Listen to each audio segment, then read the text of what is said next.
ada nggak kesamaan antara Satrio Beninget nanti yang akan hadir nanti dengan Bung Karno yang juga Satrio Beninget? Kesamaannya jelas tidak ada, tapi api yang membara dan spiritnya tetap ada. Cuman karena waktunya lain ya. Waktu Bung Karno yang ada di depan mata adalah mengusir penjajah waktu Bung Karno. Tetapi sekarang ini penjajah itu yang bagaimana ini kan nggak banyak yang nggak tahu. Makanya lalu Bung Karno berpesan, pesan saya kepada anak-anak cucu-cucu saya dan generasi saya dan bangsa saya, waktu perjuangan saya itu lebih mudah karena tugas saya adalah mengusir penjajah. Ini yang dijajah, ini yang menjajah. Tetapi perjuanganmu besok akan lebih sulit dari perjuanganku, karena kau akan berhadapan dengan bangsamu sendiri. Nah ini sekarang ini sudah semakin kelihatan ternyata. Tapi spirit membangun bangsa, wah tetap ada, tetap ada. Sama gitu. Sama spirit membangun. Iya. Spirit membangunnya itu barangkali bisa dijelaskan. Ya. Spirit membangun bangsa itu barangkali bisa dijelaskan ya. Spirit membangun bangsa itu satu, dari Aceh sampai dengan Jayapura tetap harus merupakan satu kesatuan. Yang kedua, Bung Karno dulu sudah mempunyai himpunan bangsa-bangsa Asia, Afrika, Amerika Latin. Ini harus diteruskan juga. Karena apa? Karena kita ini sekarang lagi dikepung oleh Commonwealth, ya, Commonwealth. Jadi Singapura itu dulu tuh kecamatan kita, tapi sekarang sudah dikuasai oleh Inggris. Meskipun sana itu pulaunya kecil, kita wani Jawa sana. Nanti Commonwealth itu kompak, karena di bawah naungan Inggris. Malaysia ikut bantu, ini ikut bantu, Kalimantan ikut bantu, Australia ikut bantu, begitu. Padahal dulu wilayah kita sekitar tahun 1783, ibu kota kita di Ternate itu kekuasaannya sampai Australia. Bahkan ini pernah disumpahkan oleh Prabu Kertanegara, sang revolusi yang meneruskan Puarok tadi itu ya, tadi itu ya. Prapta eka Dharma Putra Nusantara, ingsun tan hamukti palapa, lamun durung eka ing Nusantara. Ing Tumasik Singapura, ing Johor sekarang Malaysia, ing Ternate sekarang Ternate, ing Gurun sekarang Australia. Nah, itu semua itu sudah bukan milik kita, dikuasai oleh Commonwealth. Lah, saya di sini juga tidak begitu saja menyalahkan Inggris ya. Mungkin siapa tahu kalau Inggris itu diduleki sama leluhur supaya menyelamatkan Nusantara. Karena apa?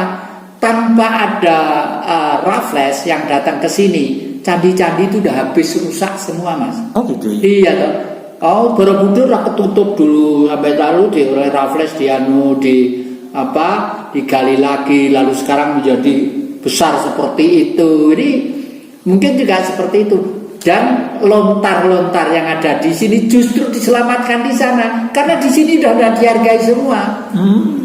Sekarang di daerah sana, di daerah sekitar Kediri sana, ditemukan satu situs tentang itu ada batu gede. Itu bayangan situs itu adalah prasasti ya, prasasti. Sekarang ini repot, juru kuncinya udah turun temurun, malah diakui bahwa itu tanah itu mau dijual semua karena katanya miliknya mbahnya. Lah, ini negara ini harus tepat mengambil alih, karena prasasti itu adalah milik sejarah yang harus kita selamatkan. Harus diselamatkan gitu. Nah, itu tiap hari Firabari telepon ke saya, bagaimana udah gini aja, pergi ke Purbakala ya.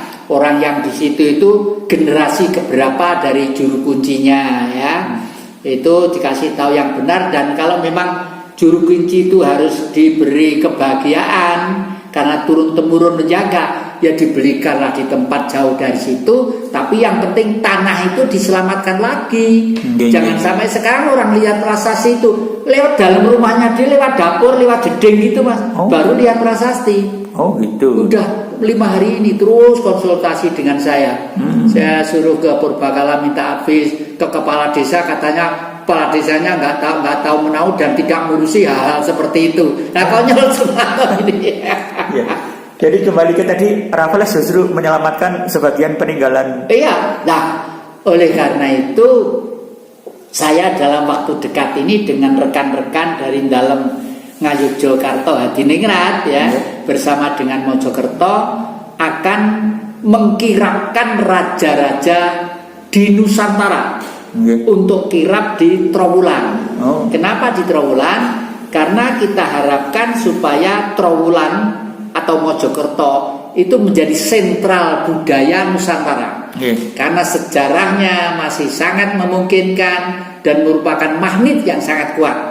Yang tadi saya ceritakan, jangankan sebagian besar bangsa yang cinta terhadap negeri ini, orang Barat termasuk Jerman, termasuk Selandia Baru, sampai membuat buku khusus yang dulu saya terangkan, pengen Majapahit itu harus hadir kembali. Berarti harapan dunia. Dan hadirnya Majapahit kembali, termasuk dengan kirap dari berbagai kerajaan tadi, itu juga sepertinya dalam rangka mengantisipasi hadirnya Satrio Piningit juga.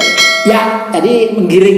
Jadi kita sebagai orang yang ada di ring sana Satrio Piningit, karena keyakinan tadi itu kita kondisikan supaya masyarakat secara umum itu kalau beliau nanti sudah jelek tampil gitu, sudah ada basis. Nah, sudah ada basis untuk menjaganya. Jadi mengkondisikan hadirnya beliau, hadirnya Satrio Piningit. Berbagai pihak itu sudah mengkondisikan hadirnya Satrio Piningit. Iya, sebenarnya ya. Mulai dari sejumlah kerajaan-kerajaan sudah siap berkumpul, tapi generasi mudanya gimana ya? Generasi muda kalau saya cermati di dalam mereka giat di dalam viral perkomunikasian lewat dunia maya ini kelihatannya juga sama, bahkan sama sekali tidak pertengsing dengan orang tua-tua. Tapi tidak sekasar itu. Jadi yang katanya negara Pancasila itu adalah ini nyatanya kita itu berulang.